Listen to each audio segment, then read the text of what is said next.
Hello and welcome to Tracy Momey Reads. I am back with another book review. Today I'm going to be reviewing a newer release. I think it came out a couple of weeks ago.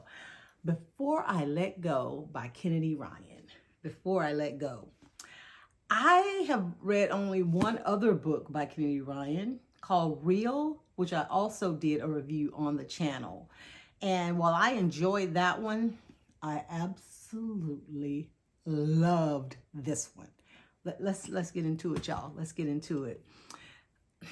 I'm going to try my hardest not to give any spoilers because I want y'all to read this book. Let me get my notes organized here. I was getting 7 Days in June type vibes from this one. Because the premise, okay, so this is on the blurb, so I'm not going to read the whole blurb, but I'm just trying to make sure. Okay. Yeah, so it follows two characters, Josiah and Yasmin.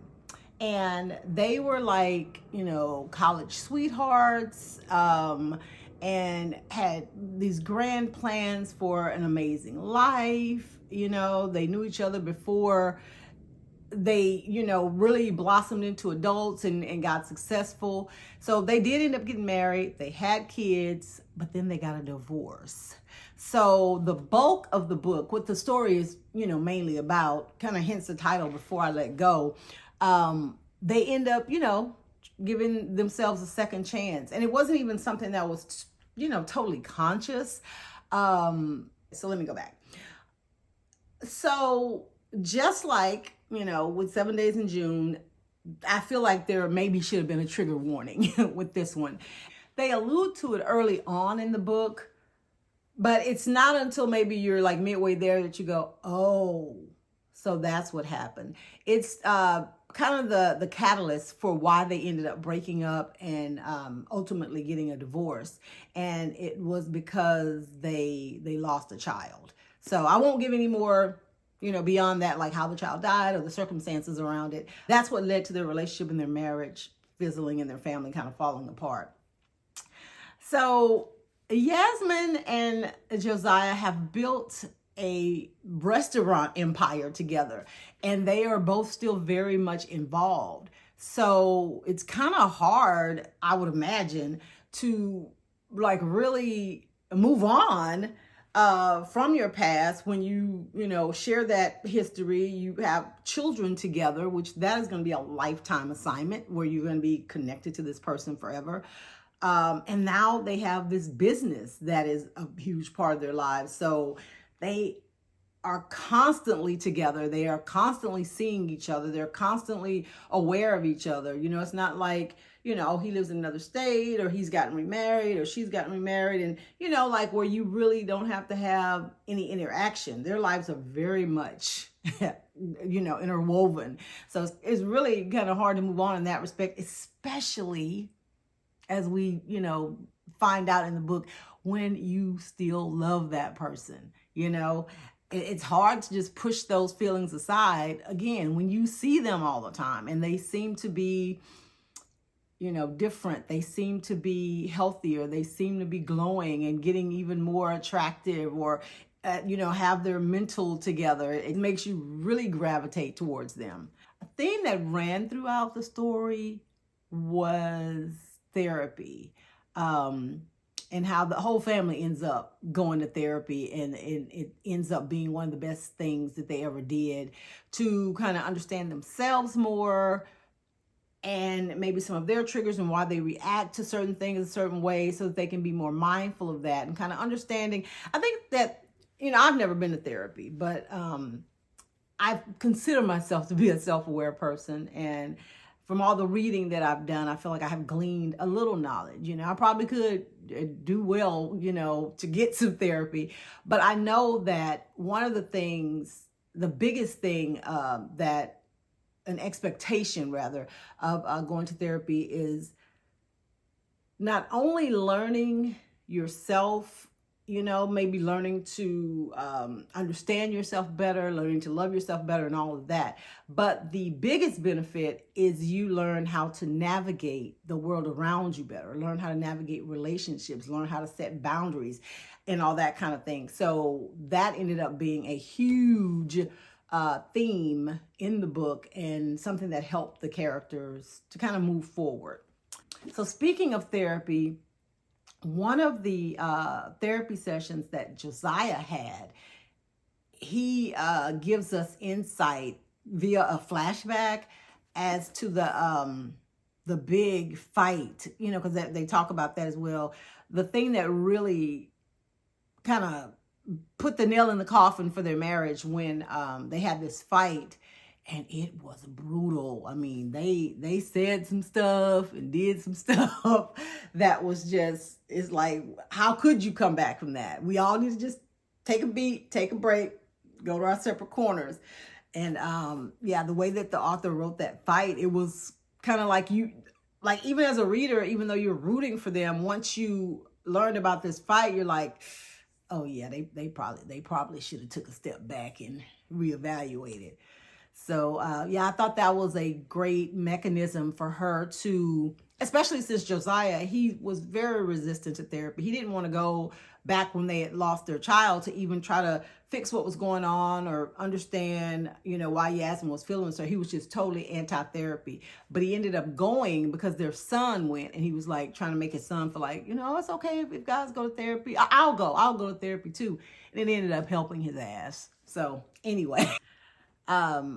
Of course, Kennedy, she had two really, hilarious and ride or die friends in the book. What woman doesn't need, those cheerleaders and those, also those people that are like, what the hell are you doing? You need those kind of people in your life. So they were some great minor characters and provided some comedy relief, especially Hendrix.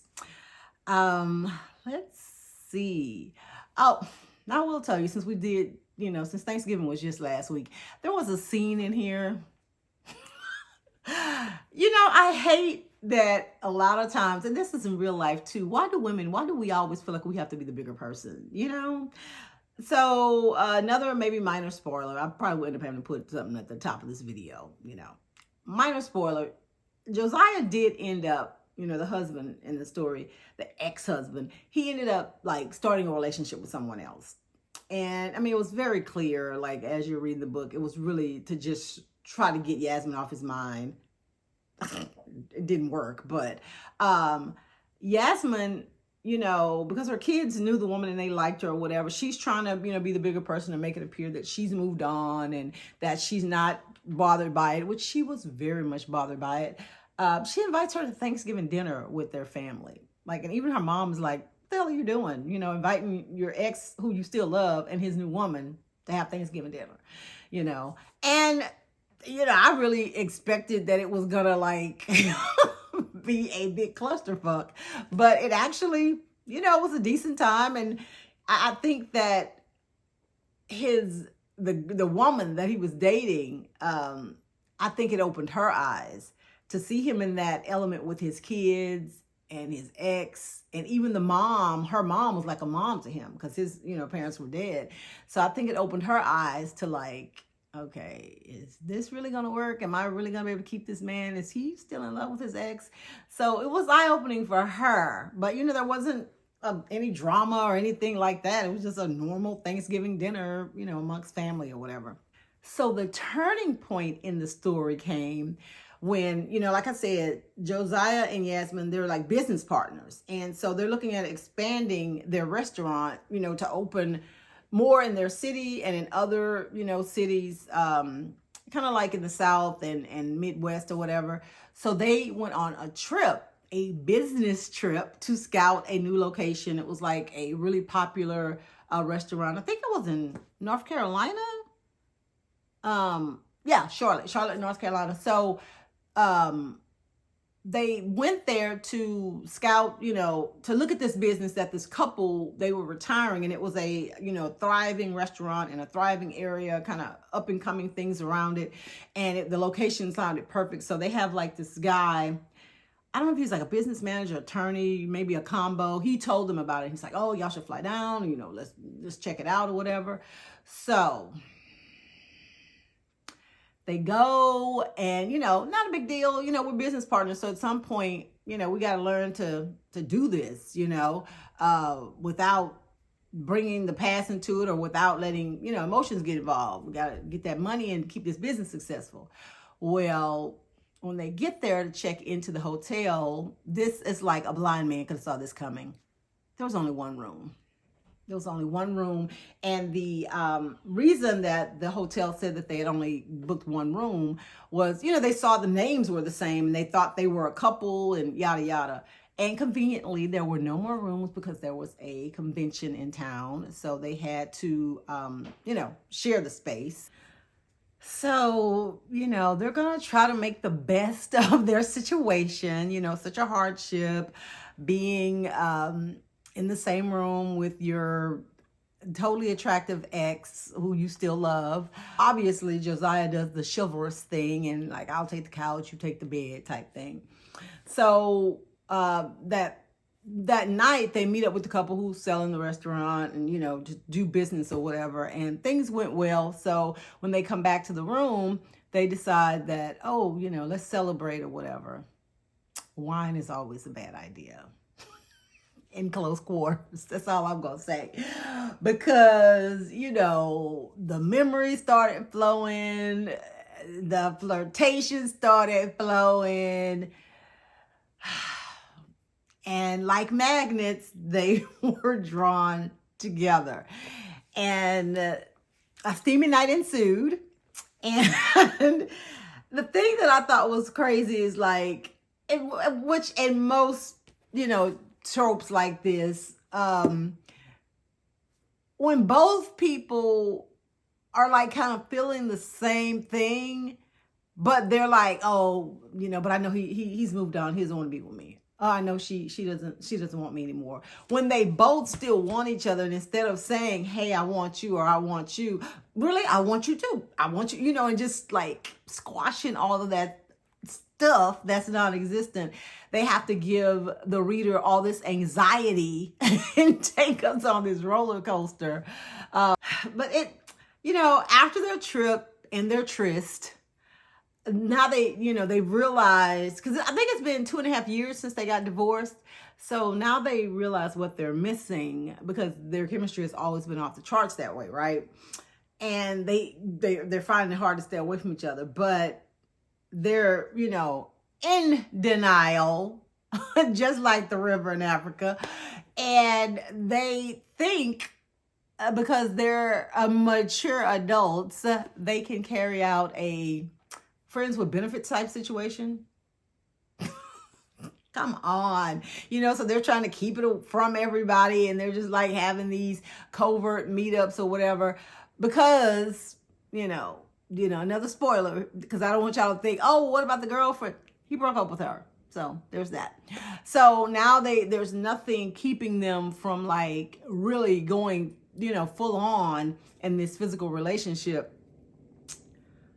But, you know, how long do you think you can keep that up when other feelings are involved, when it just is no longer a physical need that you have for this person? Because not only in the hotel did they, you know, do what they had did, they had a very deep conversation about their marriage and about the child they lost. And there was just so much that they exchanged and gave each other closure, and, you know, just different things that probably, had they been in a headspace to do that back then, they probably wouldn't have got divorced.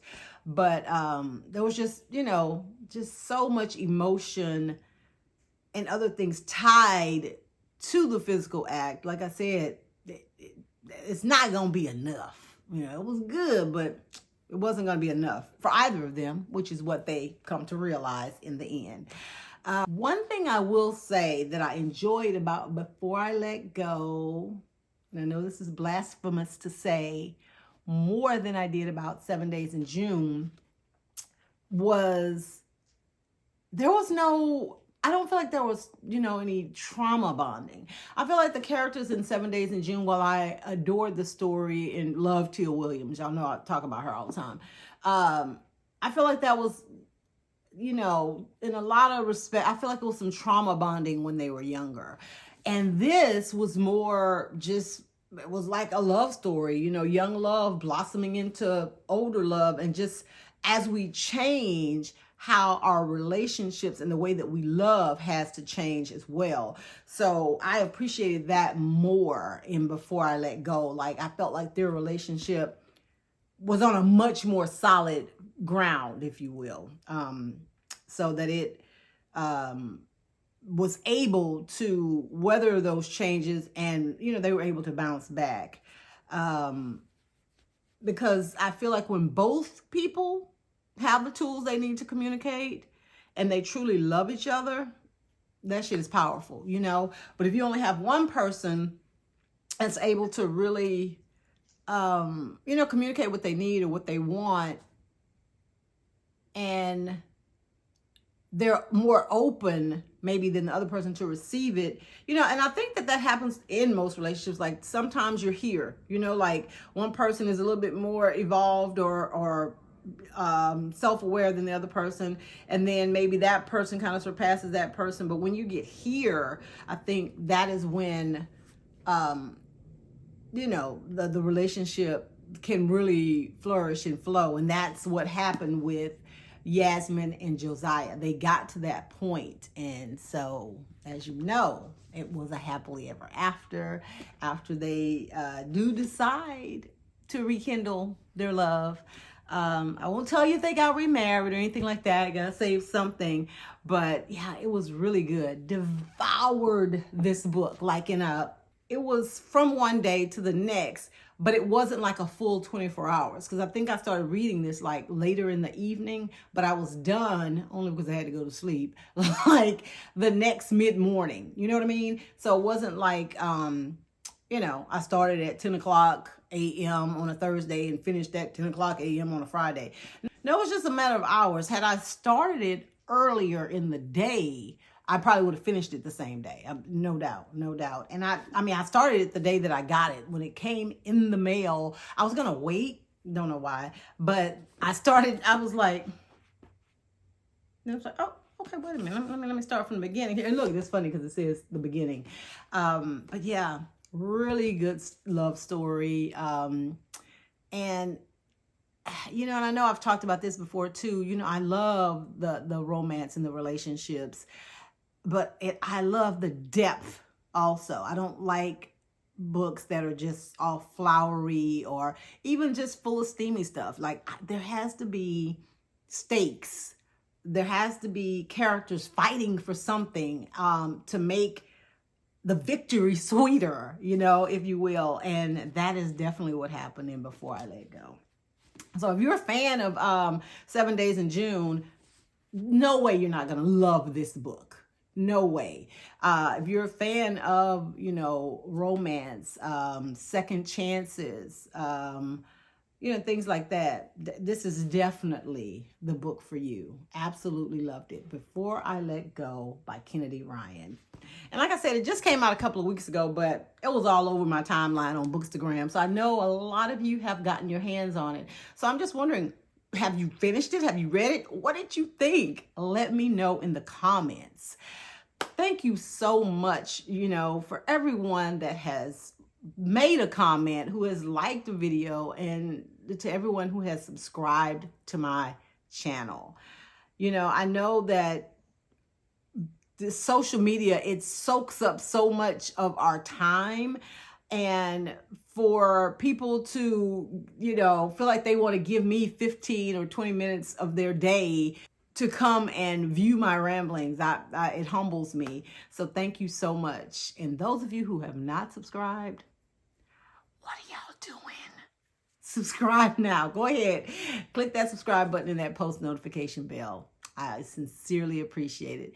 Thank you guys so much for watching. Can you guys believe it's December? Like, what is this? It is December 1st and we're back around. Christmas is rolled back around again on us. I don't know. Maybe because I keep my head buried in books. Time is just flying by. Anyway, thanks again for watching. You guys have a great weekend. Bye.